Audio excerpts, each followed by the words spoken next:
La mostaza era algo para dar sabor a las comidas, ¿verdad? Así que pobre arbusto no lo vamos a echar tan abajo. La mostaza da sabor también a las cosas, a las comidas, a los alimentos. Y también tenía una propiedad curativa. Se utilizaba para frotar en el pecho.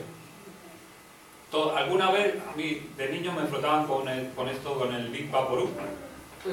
¿Sí? ¿Lo conocen? Esto que se frota en el pecho, todavía se utiliza, todavía se vende. Pues la mostaza tenía esas dos propiedades. Daba sabor y también tenía ciertas propiedades curativas. Por eso digo, el Señor cuando daba una palabra y enseñaba algo, era una enseñanza profunda que iba más allá de lo que es aparentemente. Y para sus oyentes tenía un significado. Sus oyentes sabían que la mostaza, además de ser fea y crecía indiscriminadamente, tenía ciertas propiedades positivas, como que daba sabor a los alimentos y también propiedades curativas. Y por si fuera poco, para rabia de sus oyentes. ¿Por qué digo para rabia? Porque le estaba diciendo que su reino mesiánico no era majestuoso y espectacular como ellos esperaban. Como las cebollas, los cedros del Líbano. No era ordenado. No iba a crecer ordenadamente como los huertos, están en su línea, en sus límites. Y habéis visto fotos de los aviones, los huertos, todo, cada uno en su sitio, ¿no? No, el crecimiento del reino de Dios se iba a dar de una forma indiscriminada. Y por si fuera poco, al final les dice que ese árbol, ¿lo puedes poner ahora otra vez? Bueno, si lo tienes, si no, no. Ese árbol iba a crecer tanto que podía dar cobijo a las aves. Ahora bien, ¿qué clase de aves iba a dar cobijo? Imaginaos ahora los cedros del Líbano, árboles imponentes, los árboles más altos que conocía el Medio Oriente. Esos árboles podían dar cobijo a aves como las águilas o aves majestuosas, espectaculares, preciosas, ¿no? Ahora, este arbustito, no me imagino un águila poniéndose aquí porque se hunde por el peso. Esto era solo un arbusto. ¿Saben a qué clase de aves daba cobijo este arbusto? A las aves de rapiña y a los pájaros pequeñitos que tenían que resguardarse. Yo vivo en una zona, en una urbanización, y hay muchas cotorras. Me refiero a las aves. Me refiero a las aves. Y no es bonito el canto de las cotorras. No es bonito la ave de la ave.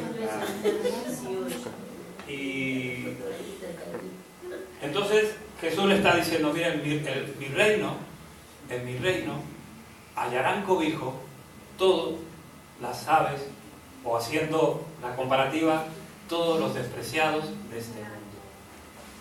Amén. Porque cuando Jesús se paró allí en la sinagoga en Nazaret y abrió el libro de Isaías, ¿qué leyó?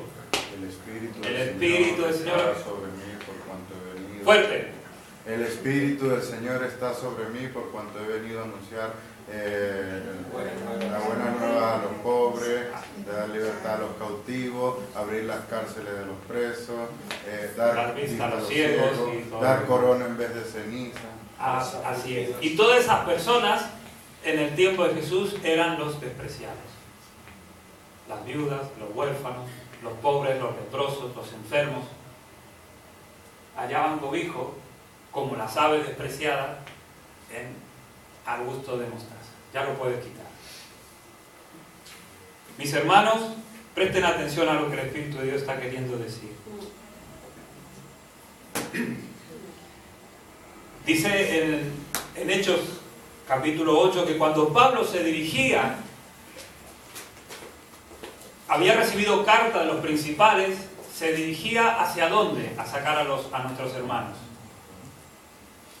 Pablo iba de casa en casa, Los primeros cristianos no habían construido templos majestuosos como ahora se construyen templos majestuosos, gastándose los dineros en templos, sino que Pablo tenía que ir de casa en casa, y eso siguió durante 300 años, durante 3 siglos.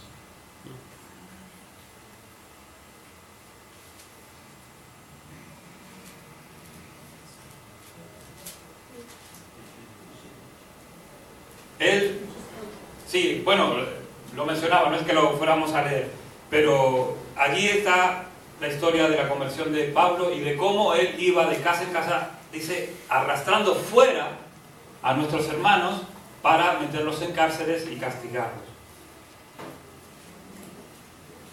Eso fue una constante en la iglesia del primer siglo, porque la iglesia creció tan rápido como crecía la mostaza en los huertos, en el campo.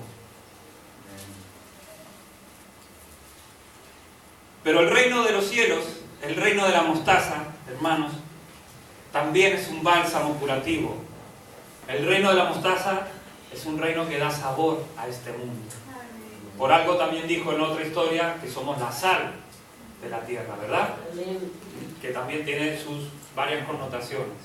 Así que el reino de la mostaza, hermanos, es el reino de Jesús, es el reino de los cielos, es un bálsamo curativo para la gente y para las naciones. Va a aderezar nuestras vidas y las vidas de todo aquel que nos rodea. Su reino de la mostaza, es un reino donde hayan cobijo todos los despreciados de este mundo y todos los que quieren llegar a la verdad de Jesucristo.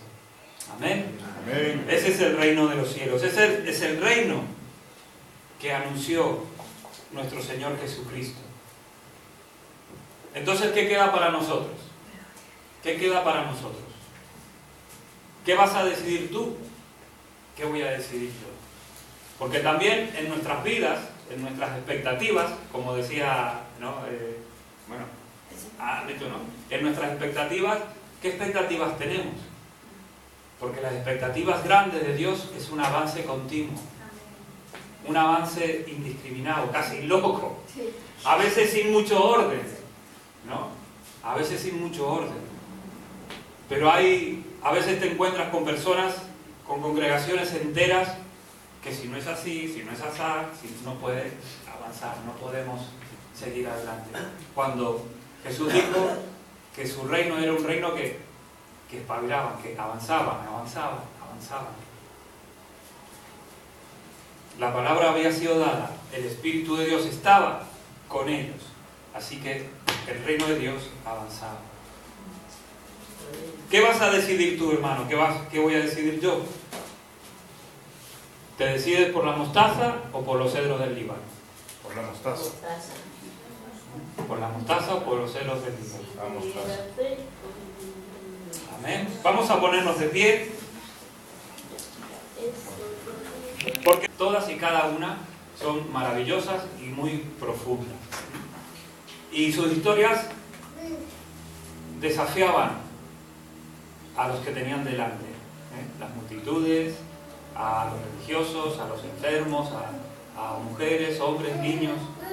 Y eso es lo que pretende la palabra para cada uno de nosotros cada vez que es predicada. En los primeros tiempos, la Iglesia de Jesucristo creció de una forma en la que ahora no crece de otra forma. Y hay muchos testimonios de la antigüedad de hermanos nuestros que, como Saulo de Tarso, era un perseguidor de la iglesia.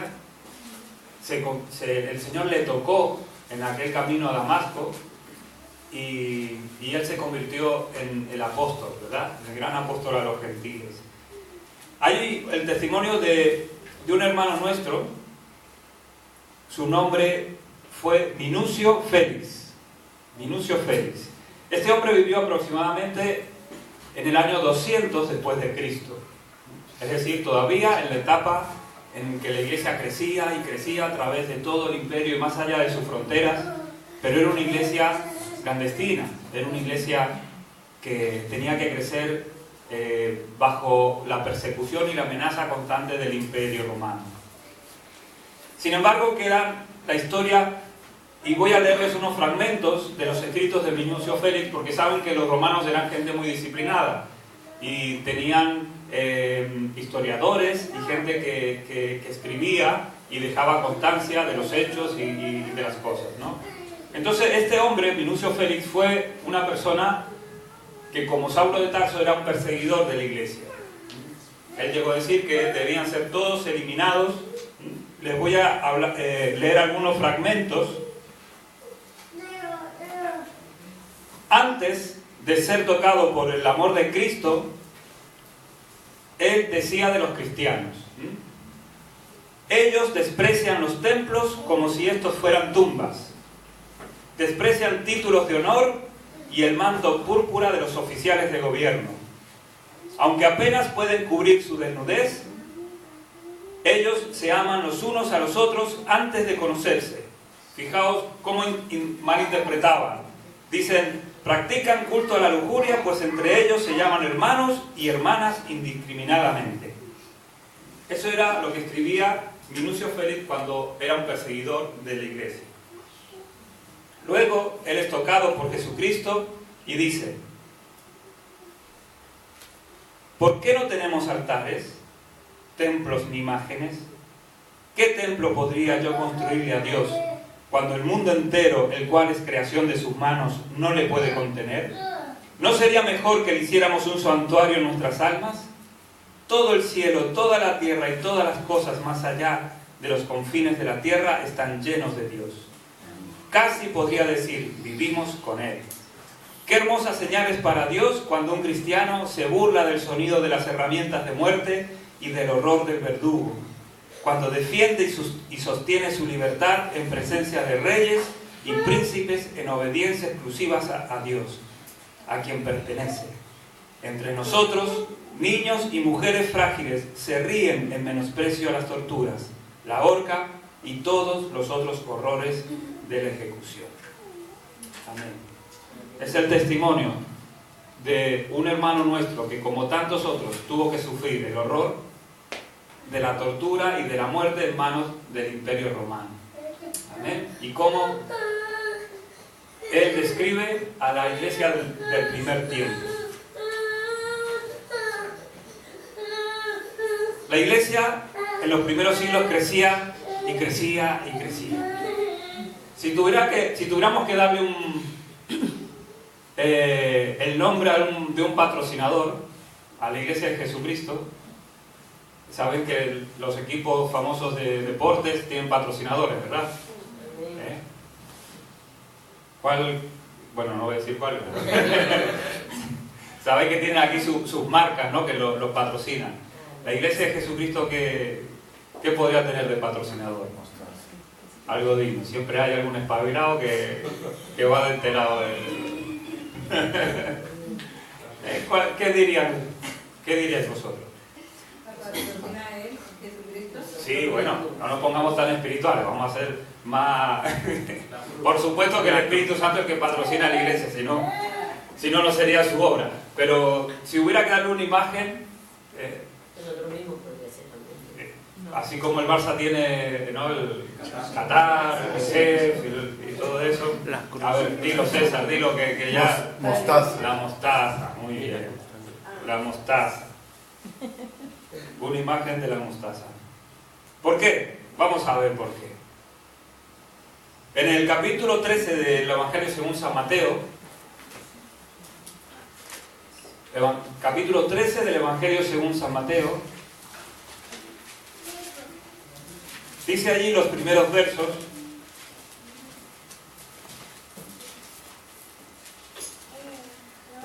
¿quién tiene buena voz y fuerte y quiere leer los primeros 3 versículos? Aquel día salió Jesús de la casa y se sentó junto al mar. Y se le juntó mucha gente, y entrando él en la barca, se sentó, y toda la gente estaba en la playa. Y les habló muchas cosas por parábolas, diciendo: he aquí, el sembrador salió a sembrar. Muy bien. Vemos esta imagen. Jesús en una barca, sentado, y una multitud allí en la playa de pie escuchándole. y él le contó unas historias, unas parábolas, la mayoría referidas a la agricultura. ¿Por qué? Porque era algo que conocían. Jesús contó historias de cosas cotidianas, cosas que la gente podía entender e interpretar. Jesús no podía en aquel momento hablar del Facebook, ni hablar de las cuestiones virtuales, ni siquiera de la radio o el teléfono. ¿Por qué? Porque no existía. Pero Él les habló con las cosas cotidianas que ellos podían entender. Les habló de muchas cosas. En este pasaje habla de cosas de la agricultura. Entonces habló de la siembra, ¿no? Y cuando llegamos al al verso 21 o 31, 31 y 32, Él les cuenta la parábola del grano de mostaza. ¿Lo puedes leer una vez, 31 y 32? Otra parábola le refirió diciendo: el reino de los cielos es semejante al grano de mostaza que un hombre tomó y sembró en su campo, el cual a la verdad es la más pequeña de todas las semillas, pero cuando ha crecido es la mayor de las hortalizas y se hace árbol de tal manera que vienen las aves del cielo y hacen nido en sus ramas. Muy bien. Aquí está comparando el reino de Dios, el reino de los cielos, con la semilla de mostaza y su crecimiento. En otro momento habló de la fe, que si tuviéramos fe como un grano de mostaza, podríamos decirle al monte que se apartara y se apartaría. Pero ahora está describiendo el reino del Padre, el reino de los cielos, el reino del Dios Todopoderoso, como la semilla más pequeña y en la forma en que Él crece. Hay algo que es evidente, que la semilla es muy pequeñita y se convierte en un arbusto bastante grandecito. Algunos arbustos de mostaza pueden llegar a medir 2 metros, pero no mucho más que esto. Normalmente son arbustitos de 80 centímetros, 1 metro. Eso es lo más evidente. El reino de los cielos lo describe Jesús como el grano de mostaza y un arbusto pequeño que crece. Esa semejanza es algo bastante llamativo, pero hay cosas más profundas en esto. Hay cosas muy profundas. Porque como dije antes, había una audiencia allí en la playa. Allí había personas, entre sus oyentes, había personas como gente del campo, habían artesanos, habían religiosos, saben que siempre estaban allí los fariseos, los saduceos, habían seguidores y habían opositores. Pero todos entendían lo que Jesús le estaba queriendo decir. Y nosotros, en nuestro tiempo, creo que no entendemos bien, porque ¿quién de vosotros tiene un arbusto de mostaza en casa? ¿Lo han visto alguna vez? Yo he visto el bote de mostaza nomás. Si alguien lo ha visto, es un privilegiado ahora mismo. Porque no. Pero cuando Jesús hablaba, los demás le entendían. Por eso tenemos que analizar el sentido más profundo de esto. ¿Qué quiere decir el grano de mostaza? Entre los agricultores, la mostaza y su crecimiento tenía un sentido negativo. Un sentido negativo. ¿Por qué? Porque la mostaza era como la maleza, como las enredaderas. ¿Saben cómo estaba este lugar aquí al lado? Bueno, algo así. Si un huerto planta mostaza y no la controla, termina invadida por la mostaza. La mostaza, los judíos tenían prohibido por ley plantar mostaza en los huertos, porque enseguida crecía indiscriminadamente, era un crecimiento muy loco de la mostaza, iba hacia todos lados y invadía rápidamente el huerto y ahogaban, incluso algunos lo comparan con esa enredad que ahogan a los otros árboles y incluso que parten las aceras y el pavimento. Así es la mostaza. Así que entre los agricultores tenía un sentido negativo, incluso prohibido por ley. Jesús dice que el reino de los cielos es como un grano de mostaza. Vamos haciendo funcionar, ¿no? el cerebro, ¿sí? A la vez que el Espíritu de Dios está abierto, nuestro espíritu abierto al Espíritu de Dios. Había también entre sus oyentes religiosos.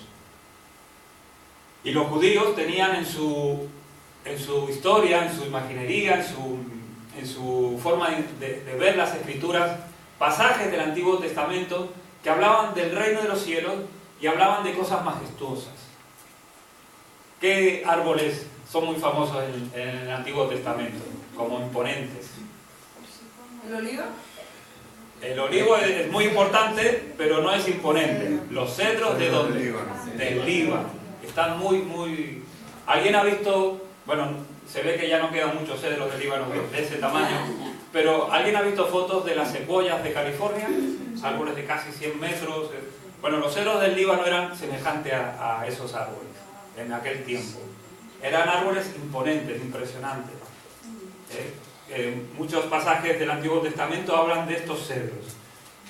Así que los judíos tenían esa expectativa del reino mesiánico, del reino de los cielos, como un reino de cedros del Líbano imponentes y majestuosos. Y Jesús le dice: el reino de los cielos es semejante a los arbustitos de mostaza.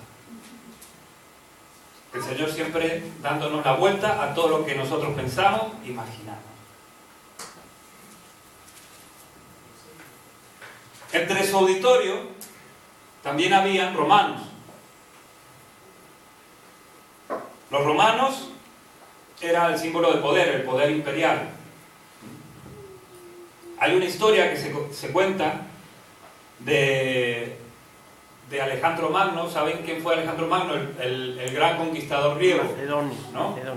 Alejandro Magno, el griego, que se defendió y conquistó una gran parte de Europa y Medio Oriente, llegó hasta la India, ¿no? Y había un persa, Darío el persa, que invadió Europa y se tuvo que enfrentar a Alejandro Magno. Darío dice que para burlarse de los griegos y de Alejandro Magno, le envió un saco lleno de semillas de sésamo. Las semillas de sésamo son muy pequeñas. El sésamo sí que lo conocemos porque se usa. Hasta lo ponen en los panecillos de hamburguesa. De eso sí que habrán comido, ¿no? Bueno, son muy pequeñas. Un saco lleno de semillas de sésamo. Le estaba diciendo, Darío le estaba diciendo: mira, mi ejército es infinito. Somos millares, no puedes contra nosotros. ¿Y saben qué hizo Alejandro Magno, que era un tipo muy listo? Le envió un saco con semillas de mostaza. Como diciéndole: nosotros, aunque vosotros sois muchos, nosotros podemos invadirlos y ahogarlos, ¿no? Digo porque en aquella época la mostaza tenía ese sentido de expansión y ahogar a los demás. Así que aquí está Jesús contando esta historia a sus oyentes. El reino de los cielos no es un reino de cebollas gigantes espectaculares, no es un reino de todopoderosos ejércitos, sino es como el grano de mostaza y el arbusto que crece y crece y crece.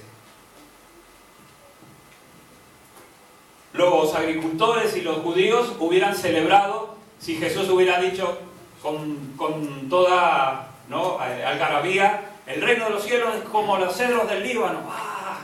¡Qué grande va a ser el reino de Dios, el reino del Mesías! Pero Él les dice que es un arbusto de mostaza. Los deja perplejos, como seguramente muchos de nosotros nos quedamos al oír esto, por lo menos yo.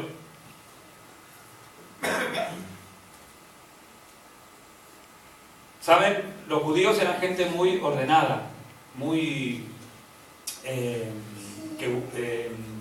bueno, tenían muchas leyes y le agregaban más y más para estar todo muy exageradamente ordenado. Sus huertos eran ordenados y estaba prohibido por ley que creciera la semilla de mostaza. Jesús rompe los esquemas de los religiosos. Rompe ese esquema.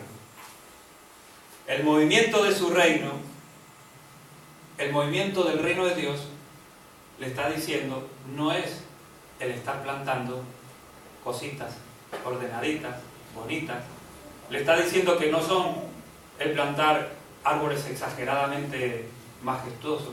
Le está diciendo el crecimiento del reino de Dios es como la mostaza. Es un poco desordenado muchas veces, pero avanza y avanza y avanza y avanza. Después de la parábola del grano de mostaza, en el verso 33, les refiere, este es como llega a crecer un arbusto de mostaza muy, muy grande. ¿A qué bonito? No, la verdad, no es nada bonito un arbusto de mostaza. Parece el tío Cosa, digo el arbusto, no el señor que está. Bueno, los que de aquella época conocen quién era el tío Cosa. Era una cosa llena de pelo así, que no tenía forma de nada. Gracias por la ilustración. El reino de Dios crece como la mostaza, avanzando indiscriminadamente, sin nada ni nadie que lo pueda parar. Y la levadura es igual, ¿verdad? Jesús se refiere a esa... Y la levadura tenía un sentido negativo para los enemigos, porque la levadura les dice que es como el pecado, ¿no? La levadura de los fariseos que aumenta y no lo pueden parar. Es decir, que Jesús está usando cosas que eran despreciables y despreciadas por sus oyentes para decirle, mi reino es así. Mi reino crece como la levadura en la masa. Es imposible de detener. Es imposible de detener. Incluso les voy a decir algo. Para los poderosos del mundo, en aquel tiempo eran el Imperio Romano, el poder llegaba a través de aplastar a sus oponentes. Ellos aplastaban a las naciones y las sometían a su poder y a su autoridad.